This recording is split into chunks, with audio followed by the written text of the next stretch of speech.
کرناٹک میں وقف کی جائیداد میں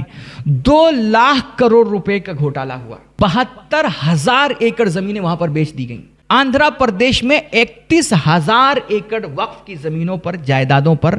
یہ قبضے جمائے جا چکے ہیں. آپ سوچیے اتنی بڑی جائیداد ہونے کے باوجود آج ہماری قوم کی سچویشن کیا ہے. سب سے زیادہ بھیک مانگنے والے غریب بھکاری ہماری قوم میں پائے جاتے ہیں. وقف کا مطلب آسان لفظوں میں آپ اس طرح وقف سمجھ سکتے ہیں کہ کوئی بھی ایسی چیز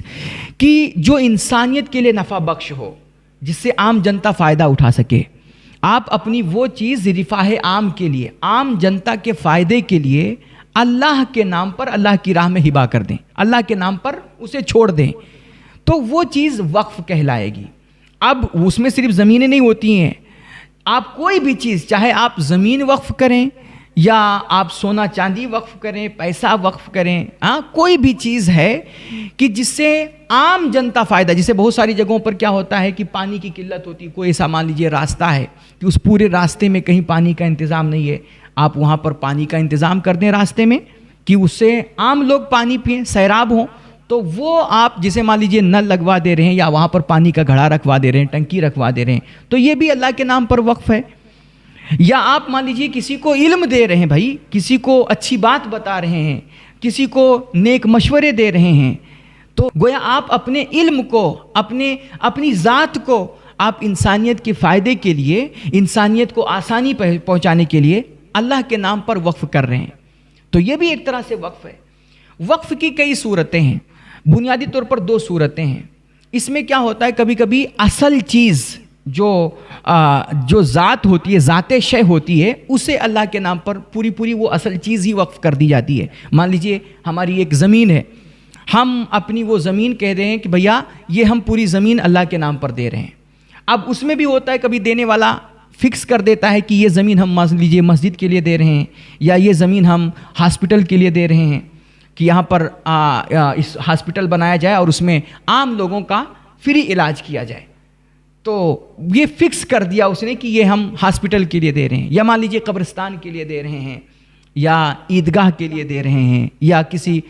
ولی کی مزار کے لیے دے رہے ہیں. جیسے بھی ہے, مطلب اس میں فکس کر دیتا ہے انسان, پوری چیز دیتا ہے اور وہ فکس کر دیتا ہے کہ ہم اس چیز کے لیے دے رہے ہیں. یا پھر کبھی کبھار صرف وہ کیا کرتا ہے کہ بھائی ہم اپنی زمین اللہ کے نام پر وقف کر رہے ہیں, پوری زمین وقف کر رہے ہیں. اب اس میں جو بھی جس طرح سے بھی انسانیت فائدہ اٹھا سکے, جس چیز کی بھی ضرورت ہو, یہاں وہ چیز بنائی جائے اور اس کو عام جنتا کے فائدے کے لیے استعمال کیا جائے. اس طرح بھی ہوتا ہے. اور کبھی کبھار کیا ہوتا ہے, اصل چیز پوری کی پوری چیز اللہ کے نام پر وقف نہیں کی جاتی ہے, بلکہ اس چیز کی جو آمدنی ہوتی ہے, اس کا جو فائدہ حاصل ہوتا ہے, وہ فائدہ اور وہ نفع عام جنتا کے فائدے کے لیے, کمزوروں, غریبوں, محتاجوں کے فائدے کے لیے اسے استعمال کیا جاتا ہے. مان لیجیے جیسے کہ ہمارا کوئی گھر ہے, آپ کی دکان ہے, تو آپ یہ کہیں کہ دکان کے مالک آپ ہی رہیں گے, پوری دکان وقف نہیں کریں گے, بلکہ آپ یہ کریں کہ بھئی اس دکان کا جو کرایہ آئے گا, اس دکان کے ذریعے سے جو آمدنی ہوگی, وہ آمدنی ساری کی ساری اللہ کے راہ میں جائے گی اور وہ غریبوں محتاجوں کے امداد میں یا ان کے فائدے کے لیے استعمال ہوگی. تو یہ بھی ایک وقف کی صورت ہے. کبھی کبھار اصل چیز ہی پوری وقف کر دی جاتی ہے, اور کبھی وہ پوری چیز وقف نہیں کی جاتی ہے, بلکہ اس کی آمدنی, اس سے حاصل ہونے والا جو نفع ہوتا ہے, جو فائدہ ہوتا ہے, وہ نفع اور وہ آمدن جو ہے اللہ کے نام پر وقف کر دی جاتی ہے. تو اس کی بہت ساری صورتیں ہیں. وقف کی ہمارے دین میں بڑی اہمیت ہے, بڑی فضیلتیں ہیں. اس کو قرآن کی زبان میں آپ قرض حسن سے تعبیر کر سکتے ہیں کہ اللہ, جیسے آج کل کا میوچول فنڈ کا دور ہے بھیا, لوگ انویسٹ کرتے ہیں الگ الگ کمپنیوں میں, بینکوں میں, جگہوں پر, الگ الگ جگہوں پر وہ لوگ اپنا پیسہ انویسٹ کر کے زیادہ سے زیادہ حاصل کرنا چاہتے ہیں, اس سے فائدہ اٹھانا چاہتے ہیں. اسی طرح ایک انویسٹمنٹ ہوتا ہے کہ جو انسان اللہ کے نام پر کرتا ہے, اللہ کو وہ اپنی چیزیں ہبا کر دیتا ہے, اللہ کے نام پر کوئی چیز وقف کر دیتا ہے, اور اللہ رب العزت پھر اس کا کئی گنا بڑھا کر کے دنیا میں بھی عطا کرتا ہے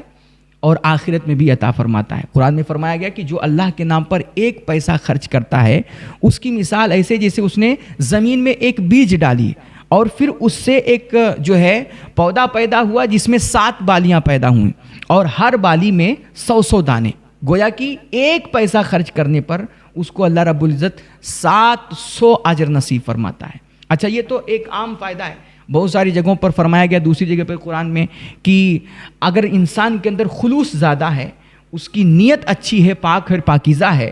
تو اللہ رب العزت فرماتا ہے یوتی بغیر حساب، پھر اللہ اس کو انگنت بے شمار چھپر فار کے عطا کر دیتا ہے، پھر کوئی گنتی نہیں کرتا، کوئی کاؤنٹنگ نہیں ہوتی ہے۔ تو اس کو قرض حسن، وقف کو قرض حسن سے تعبیر کر سکتے ہیں آپ قرآن کی زبان میں، اور اس کو حدیث کی زبان میں بہت ساری اس کی روایتیں ہیں، اس کو صدقہ سے تعبیر کیا گیا ہے، اور اس کو صدقہ جاریہ بھی کہا گیا ہے کہ وقف جو ہوتا ہے نا، یہ انسان کے لیے صدقہ جاریہ ہوتا ہے، کہ اللہ کے نبی علیہ الصلوۃ والتسلیم فرماتے ہیں کہ مرنے کے بعد انسان کے سارے اعمال دنیا سے منقطع ہو جاتے ہیں، مگر 3 چیزیں باقی رہتی ہیں کہ مرنے کے بعد بھی اس کا فائدہ انسان کو اس کی قبر میں اور آخرت میں ملتا رہتا ہے۔ نمبر 1 کیا؟ مان لیجیے آپ نے کسی کو علم دے دیا ہے نا، کسی کو کچھ اچھی بات بتا دی، کسی کو اچھا مشورہ دے دیا، تو جب تک اس علم سے، آپ کے بتائے ہوئے مشورے سے اور آپ کی لکھی ہوئی کتاب سے، تحریر سے انسانیت فائدہ اٹھاتی رہے گی، جب تک آپ کو آپ کی قبر میں بھی اس کا ثواب ملتا رہے گا، آخرت میں بھی اس کا اجر آپ کو ملے گا۔ اسی طرح آپ کی جو اچھی اولاد ہے، نیک صالح اولاد، اللہ کے نبی فرما رہے ہیں کہ جو مرنے کے بعد آپ کے لیے دعائے مغفرت کرے، آپ کی اولاد ہے، آپ نے اس کو اچھی تعلیم دی، اچھی تربیت کی اس کی، اور اس کو پڑھا لکھا کر کے اس لائق بنایا کہ مرنے کے بعد اب وہ قرآن پڑھے، نماز پڑھے، عبادتیں کرے، اور وہ ہاتھ پھیلا کر کے اللہ کی بارگاہ میں آپ کے حق میں دعا کرے۔ تو یہ جو نیک صالح اولاد ہے، یہ جب تک دنیا میں رہے گی اور یہ جب تک آپ کے حق میں دعا کرتی رہے گی، اس کی دعاؤں کا فائدہ آپ کو آپ کی قبر میں ملتا رہے گا۔ اسی طرح آپ نے کیا کیا؟ رفاہ عام کے لیے کوئی چیز ہبہ کر دی، مان لیجئے آپ نے کہیں پر پیڑ لگوا دیا جس سے لوگ چھاؤں حاصل کر رہے ہیں، پھل فروٹ کھا رہے ہیں، چرند و پرند جانور اس کو کھا رہے ہیں، اس سے فائدہ حاصل کر رہے ہیں، یا مان لیجئے آپ نے کہیں پر پانی کی ٹنکی رکھوا دی، کہیں پر آپ نے کنواں کھدوا دیا، کہیں پر آپ نے مسافر خانہ بنوا دیا، کہیں پر آپ نے ہاسپٹل بنوا دیے، عام جنتا کے فائدے کے لیے اسکول کھلوا دیے، مدرسے بنا دیے، مسجدیں بنا دیں، قبرستان کا انتظام کر دیا۔ تو یہ ساری صورتیں جو ہیں، یہ سب کیا ہیں؟ یہ سب صدقے جاریاں ہیں۔ جب تک لوگ اس سے، عام جنتا اس سے فائدہ اٹھاتی رہے گی، اس کا اجر اور ثواب آپ کو آپ کے مرنے کے بعد بھی ملتا رہے گا، آپ کی قبر میں اس کا فائدہ آپ کو حاصل ہوتا رہے گا۔ تو اس سے وقف کی اہمیت معلوم ہوئی۔ وقف کا رواج شروع سے، اسلام کے ابتدائی دور سے ہی شروع ہوا۔ آپ سب سے پہلے کہتے ہیں کہ اللہ کے نبی علیہ الصلوۃ والتسلیم نے وہ جو مسجد قباء بنائی گئی تھی، آپ نے ایک زمین خرید کر کے اسے اللہ کے نام پر ہبہ کیا تھا، اور وہاں پر مسجد قباء بنی تھی۔ پھر آپ مدینہ منورہ گئے اور وہاں پر بھی آپ نے مسجد نبوی کے لیے اور بہت ساری آپ نے اوقاف کیے۔ حضرت عمر فاروق اعظم رضی اللہ تعالیٰ عنہ نے، حضرت سیدنا عثمان غنی کہ جب مسلمانوں کو پانی نہیں مل رہا تھا، میٹھا پانی، تو آپ نے ایک یہودی کا کنواں تھا، اس کو خرید کر کے اللہ کے نام پر اسے ہبہ کر دیا تھا کہ بھائی اس سے عام جنتا فائدہ اٹھائے اور اس سے سب لوگ سیراب ہوں اور یہ میٹھا پانی سب لوگ پئیں۔ تو آپ نے وہ کنواں ہبہ کیا تھا، اس کو وقف کیا تھا۔ اسی طرح بہت سارے مجاہدین کا لشکر تیار کرنے کے لیے بھی آپ نے بہت سارے پیسے اور کچھ درہم و دینار وقف کیے تھے، سواریاں وقف کیے تھے، اور اس کے لیے جو آلات ہوتے ہیں، ضروری سامان ہوتے ہیں، وہ ساری چیزیں الگ الگ موقع پر صحابہ کرام نے وقف کیے۔ تو وقف کا سلسلہ وہیں سے ابتدائی اسلام سے شروع ہوا۔ ہمارے ہندوستان میں وقف کا نظام کہتے ہیں، ویسے تو اسلام کے آتے ہی مسلمانوں نے وقف کرنا شروع کر دیا تھا، لیکن باضابطہ یہ نظام وقف کا مسلم حکمرانوں کے دور سے شروع ہوا۔ خاص طور پہ وہ جو بادشاہ فیروز شاہ تغلق جو تھا نا، اس کے دور حکومت میں یہ غالباً 1358 سے لے کر کے 1388 کے دوران کا معاملہ ہے کہ اس دوران مسلمانوں کی طرف سے جو وقف کے اقدامات تھے، ان کو باقاعدہ منظم کرنے کی کوشش کی گئی۔ بادشاہ فیروز شاہ تغلق نے سب سے پہلے اپنی ایک زمین وقف کی اور اس میں ہاسپٹل قائم کیا، ایک جو ہے اسپتال بنوایا اور اس میں دواؤں کا انتظام کروایا، اور اس میں عام جنتا کے فائدے کے لیے اس کو اس نے ہبہ کیا اللہ کے نام پر۔ اور اسی طرح اس نے دہلی میں ایک مدرسہ بھی قائم کیا تھا، ایک تعلیمی ادارہ، جس کو فیروز شاہی مدرسہ فیروز شاہی کے نام سے غالباً جانا جاتا ہے تاریخ میں، تو یہ دہلی میں اس نے قائم کیا، اور یہ اپنے وقت کا بہت زبردست تعلیمی ادارہ تھا، بہت اچھی تعلیم ہوتی تھی اس میں۔ تو یہ سلسلہ مطلب مسلم حکمرانوں کے دور سے ہی شروع ہوا، اور چلتے چلتے یہ انگریزوں کے دور میں بھی اس پر ایک باقاعدہ اس کو ایک قانون کی شکل میں، ایک ایکٹ کے طور پر، اس کو بل کے طور پر نافذ کیا گیا، اور اس میں پھر وقتاً فوقتاً زمانے کے اعتبار سے تبدیلیاں ہوتی رہیں۔ آج 2024 میں بھی ابھی دیکھیے اس کے تعلق سے باتیں چل رہی تھیں، اور موجودہ حکومت نے بھی اس پر کچھ جو ہے اس کے تعلق سے قانون بنانے کی کوشش کی تھی۔ اب اس کی نیت، ظاہر سی بات ہے ہم ہمیشہ اس کی نیت پہ شک کریں گے، کیونکہ آج تلک جب سے یہ حکومت آئی ہے، آج تلک اس نے جتنے بھی قانون بنائے ہیں اس سے سوائے مسلمانوں کے نقصان کے فائدہ کچھ نہیں ہوا۔ تو ظاہر سی بات ہے ہمیں شک ہوگا، اور شک کیوں نہ ہو، یہاں تو بالکل ظاہر ہے، شک کرنے کی تو ضرورت ہی نہیں ہے۔ کھلم کھلا باقاعدہ یہ مسلمانوں کی جائیداد پہ ان کی نظریں جمی ہوئی ہیں، اور ایک طرح سے مسلمانوں کے اختیارات کو اور ان کی جائیداد کو ہڑپنے کی کوشش ہو رہی ہے۔ چنانچہ بھی دیکھیں پارلیمنٹ میں جب انہوں نے بل پیش کیا اور اس کی تفصیلات انہوں نے رکھی، تو اس میں جو 40 تبدیلیاں کرنے کے لیے کہا گیا ہے، کہی گئی تھیں، تو اس میں اختیارات ہی کم کرنے تھے، اس میں دوسروں کو لا کر کے گھسیڑنا تھا، کسی اور کو اس کا اختیار، اس کا عہدہ سونپنا تھا کہ بھئی پھر جیسے چاہیں ہم خرد برد کریں۔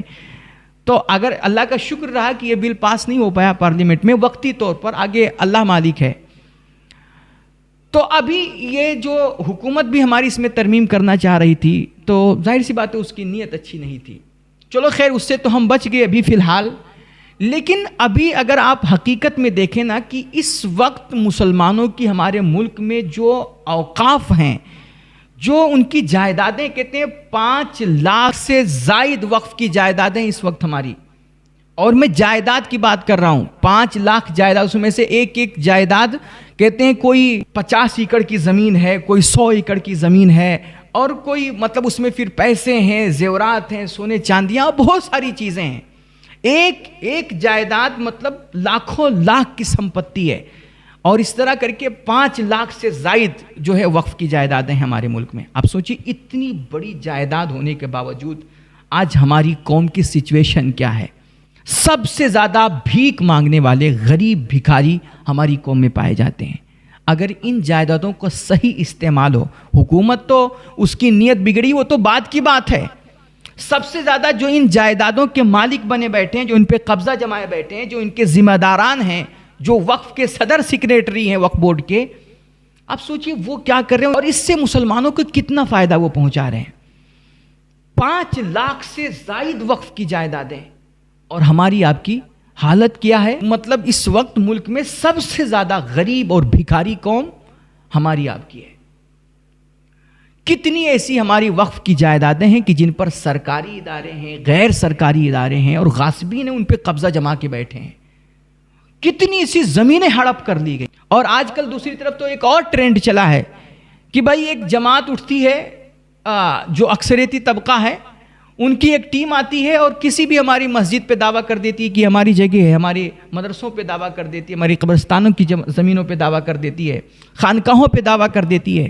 اس طرح وہ یہ دعویٰ کر کے، بہت سارے ریلوے والے ہیں، سرکاری ادارے ہیں، وہ کہہ دیتے ہیں بھائی یہ ہماری زمین ہے۔ اس طرح وہ اپنی زمین بتا کر کے دھڑلے سے آج ہماری عبادت گاہوں کو توڑ رہے ہیں، مسجد مدرسوں کو تباہ کر رہے ہیں، خانقاہوں کو، مزاروں کو توڑ رہے ہیں۔ لیکن وقف بورڈ کے صدر سیکریٹری بھائی ٹھیک ہے، وہ اپنی جگہ پہ مست ہیں۔ تو بہت ساری ہماری زمینوں پہ ناجائز چپکے قبضہ جما لیا گیا، اور اب تو ہے کیا کہ اس کو اپنی زمین بتا کر کے کھلم کھلا قبضہ جمایا جا رہا ہے۔ اور چلو پھر بھی میں کہتا ہوں غیر تو غیر ہے، جو ہمارے قبضے میں ہے نا، اور جو مسلمانوں کے انڈر میں ہے، آپ اس میں دیکھیے کتنے گھوٹالے ہو رہے ہیں۔ ابھی کچھ دن پہلے کی رپورٹ ہے،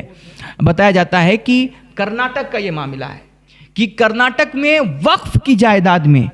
2 لاکھ کروڑ روپے کا گھوٹالہ ہوا۔ 2 لاکھ کروڑ روپے کا گھوٹالہ میرے بھائی۔ 72,000 ایکڑ زمینیں وہاں پر بیچ دی گئیں، وقف کی 72,000 ایکڑ زمینیں بیچ دی گئیں۔ اسی طرح مدھیہ پردیش میں کہتے ہیں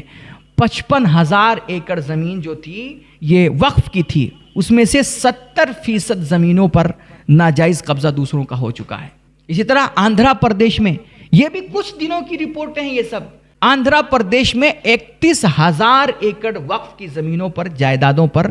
یہ قبضے جمائے جا چکے ہیں۔ آپ دیکھیں مطلب کس طرح غیر بھی اس پہ قابض ہو رہے ہیں اور اپنے بھی موج کر رہے ہیں، جبکہ بتایا گیا ہماری شریعت میں کہ وقف کی جو زمین ہوتی ہے نا، وقف جو بھی چیز اللہ کے نام پر وقف کر دی گئی، جو بھی جائیداد اللہ کے نام پر ہبہ کر دی گئی، اب اس کا مالک صرف اور صرف اللہ ہے۔ اس میں ذرہ برابر بھی اپنے طرف سے کوئی انسان تصرف نہیں کر سکتا، نہ خود جو ہبہ کرنے والا، جو جس نے ہبہ کیا، اس کا بھی اس میں کوئی اختیار نہیں چلے گا، اور جو اس کے صدر سیکریٹری ہیں وقف بورڈ کے، وہ سمجھ رہے ہیں کہ بھائی ہم جیسے چاہیں اس کو بیچیں، جہاں چاہیں جیسے اپنے حساب سے منمانی کریں۔ قطعاً اس کی کوئی اجازت نہیں ہے شریعت میں۔ وقف کی یہ حیثیت ہے، وہ صرف اور صرف اللہ اس کے رسول کی زمین ہے، اور اس میں صرف اللہ اس کے رسول کی مرضی چلے گی۔ جو بھی وقف کی جائیدادوں میں، وقف کی زمینوں میں، وقف کی چیزوں میں اپنی مرضی چلاتا ہے، خواہ وہ کوئی بھی ہو، چاہے وہ وقف بورڈ کا صدر ہو، سیکریٹری ہو، اس کا کوئی بھی ذمہ دار ہو، اپنے آپ کو مالک کہنے والا، اس میں اگر وہ ذرہ برابر بھی اپنی مرضی چلاتا ہے تو وہ رب رسول کی امانت میں خیانت کر رہا ہے، اور سخت ترین عذاب ہے ایسے بندے کے لیے۔ آپ سوچئے اتنی زیادہ جائیدادیں اور اتنی ساری املاک ہیں مسلمانوں کے نام پر، کہ اگر ان کا صحیح طور پر استعمال ہونے لگے نا میرے بھائی، اور ان کا صحیح بینیفٹ جو فائدہ ہے نا، وہ عام جنتا کو، غریبوں کو، ہماری قوم کو، ہماری قوم کے دبے کچلے جو لوگ ہیں، جو کمزور ہیں، محتاج ہیں، لاچار ہیں، بیوہ ہیں، اگر ان تک اس کا فائدہ پہنچایا جانے لگے تو میرے خیال سے ہمارے سماج میں کوئی ایک بھی بندہ غریب نہیں بچے گا، ایک بھی بندہ۔ لیکن اتنی ساری جائیدادیں ہونے کے باوجود، اتنے سارے اوقاف ہونے کے باوجود، اور اتنے سارے پھر چندے بھی اوپر سے ہوتے ہیں، اتنی زکاتیں نکالی جاتی، اتنے صدقات و خیرات ہوتے ہیں، لیکن اللہ جانے یہ سارے صدقات و خیرات، اتنی ساری جائیدادیں، اتنی سارے چندے، اتنے سارے روپے، اللہ جانے کہ اسے زمین نگل لے جاتی ہے، آسمان اچک لے جاتا ہے، خبر ہی نہیں ہوتی کہ کہاں آیا کہاں گیا، اور غریب دن بدن غریب ہوتا جا رہا ہے۔ ہماری قوم دن بدن پستی کا شکار ہوتی جا رہی ہے۔ سب سے زیادہ میں نے بتایا نا کہ سب سے زیادہ بھیک مانگنے والے جو بھکاری ہیں نا، وہ ہماری آپ کی قوم میں ملیں گے۔ کہیں بھی، کسی بھی ریلوے اسٹیشن پر، سگنل پر، بس اسٹیشن پر، ہاسپٹلوں پہ، درگاہوں پہ، مزاروں پہ، کہیں بھی چلے جائیے، آپ کو سب سے زیادہ بھیک مانگنے والے مسلمان کے روپ میں ملیں گے۔ تو اگر ان تمام چیزوں کا صحیح طور پر ایمانداری کے ساتھ اگر استعمال ہونا، تو ہمارے آباء و اجداد ہمیں اتنی، ہمارے لیے اتنی املاک چھوڑ کر کے گئے، اتنی جائیدادیں ہمارے نام پر وقف کر کے گئے ہیں کہ یار 7 نسلیں بیٹھ کر کے صرف کھائیں گی، میں کہہ رہا ہوں۔ لیکن یہ اس کے جو ذمہ دار ہیں، سب سے پہلے ان کو ایماندار ہونا پڑے گا۔ حالانکہ ان کو بھی اس کا فائدہ ملے گا، اور اجازت بھی ہے کہ وہ اپنا خرچہ چلا سکتے ہیں، لیکن تمول کی نیت سے کہ سب کچھ ہم ہی ہڑپ لیں اور ہم ہی اس کے مالک بن بیٹھیں اور ہم اس پر قبضہ جما کر کے رہیں، تو یہ قطعاً جائز نہیں ہے۔ ہاں، آپ اپنا بھی خرچہ چلائیے،